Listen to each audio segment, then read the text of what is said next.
दोस्तों, आज की कहानी है ननद जी आप मायके आकर हमारे घर में फूट मत डालो। दोस्तों, कहानी शुरू करने से पहले अगर आपने हमारे चैनल को सब्सक्राइब नहीं किया है तो सब्सक्राइब कर लीजिए ताकि आपके पास पहुंचे हर नया वीडियो। सोनल की शादी हुए अभी सिर्फ एक ही महीना बीता था। आज उसकी जेठानी नेहा अपने मायके गई थी। ससुराल में सब कुछ बहुत अच्छा चल रहा था। सोनल और उसकी जेठानी नेहा की आपस में खूब बनती थी। जेठानी के जाने के बाद नेहा अपने कमरे में जाकर बैठ गई। बच्चों और नेहा के बिना घर खाली लग रहा था। तभी उसकी सास शोभा ने धीरे से उसका दरवाजा खटखटाया। अरे मम्मी जी, आप अंदर आ जाइए ना। शोभा जी आकर सोनल के पास बैठ गई।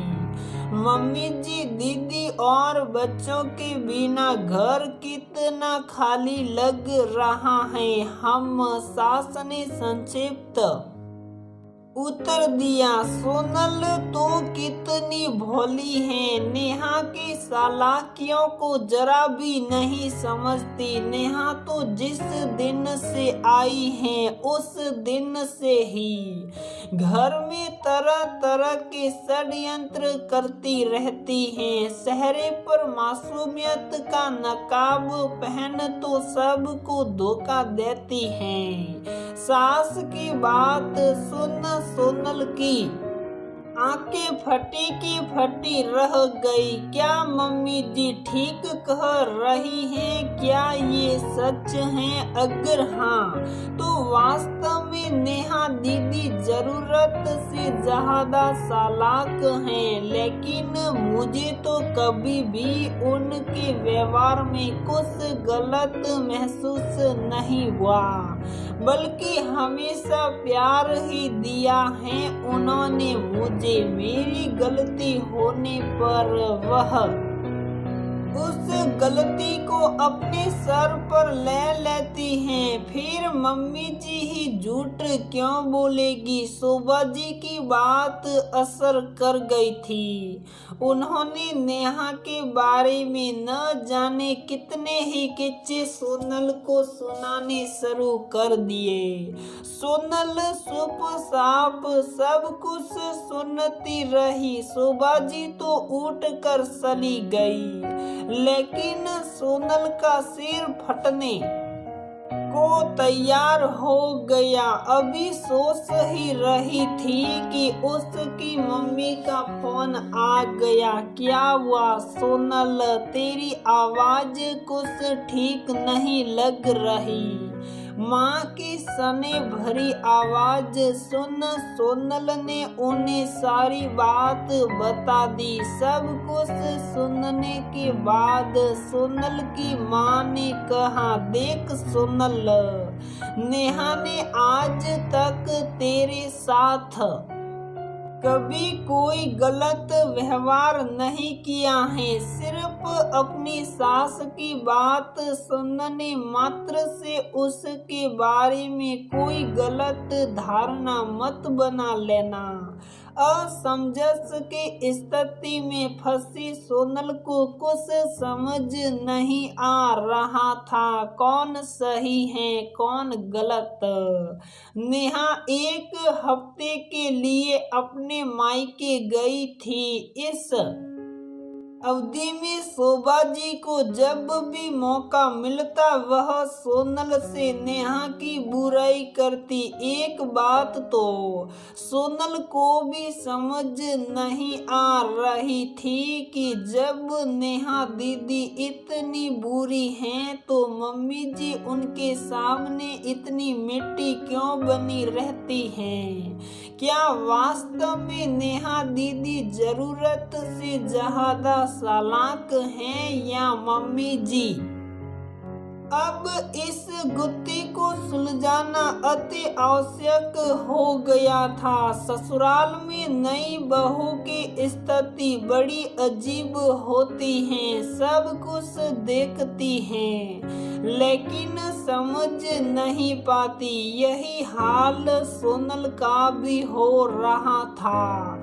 नेहा के लौट कर आने के बाद सोनल उसके साथ पहले की ही तरह व्यवहार करती रही। नेहा के हाव भाव व्यवहार से भी उसे वो एक भी बात दिखाई नहीं दे रही थी जो उसने अपनी सास से सुनी थी। स्थिति को स्पष्ट होने में बहुत ज्यादा समय नहीं लगा। उसी रात जब सोनल शोभाजी को दूध देने गई, अपना नाम सुन कमरे के बाहर ही ठिठक गई। अंदर शोभाजी नेहा से कह रही थी, बहुत चालाक है ये सोनल, तेरे सामने दीदी दीदी कहती रहती है और तेरे जाने के बाद मुझसे तेरी ना जाने कितनी ही बुराइयां कर रही थी। सारा दिन अपने कमरे में टीवी देखती रहती थी, मैं ही घर का सारा काम करती थी।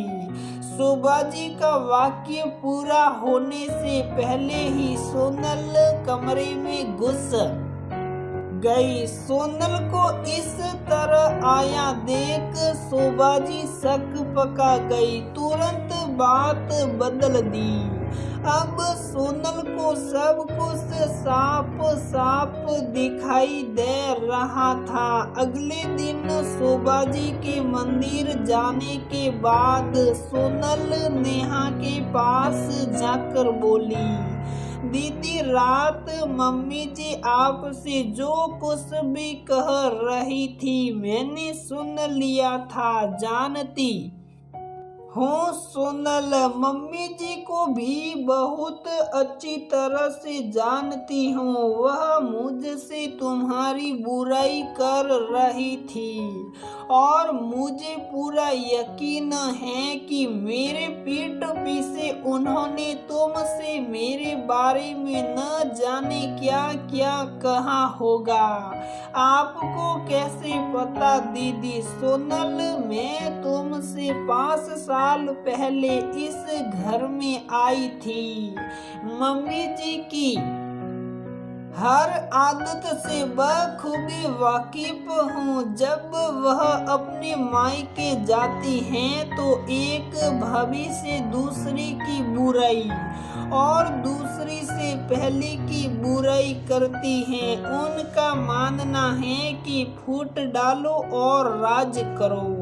अपने मायके में तो इस मंत्र से उन्होंने खूब राज करा है, लेकिन तुम्हारी समझदारी देखकर मुझे नहीं लगता कि अपने घर में फूट डालकर वो राज कर पाएगी। हाँ दीदी, आप सही कह रही हो। शायद मम्मी जी को इस बात का डर है कि आप और मैं एक साथ प्यार से रहेंगे तो घर में उनका मान कम हो जाएगा। एक असुरक्षा की भावना उनके मन में बैठ गई है। सोनल, इस उम्र में हम ना उन्हें बदल सकते हैं और ना ही उनके विचारों को। हम सिर्फ इतना कर सकते हैं कि उनकी चुगली का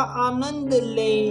उस दिन के बाद से शोभाजी आदतवश चुगली करती रही और नेहा और सोनल चुगली का आनंद लेती रही।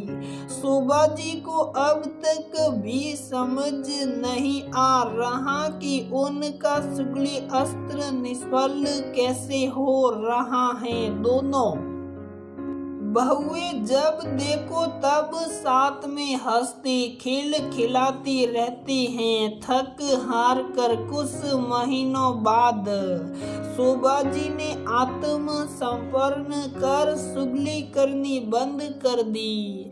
तो दोस्तों, हमारी ये कहानी यहीं पर समाप्त होती है। अगर आपको हमारी ये कहानी पसंद आती है तो प्लीज वीडियो को लाइक करें, शेयर करें और हमारे चैनल को सब्सक्राइब जरूर करें।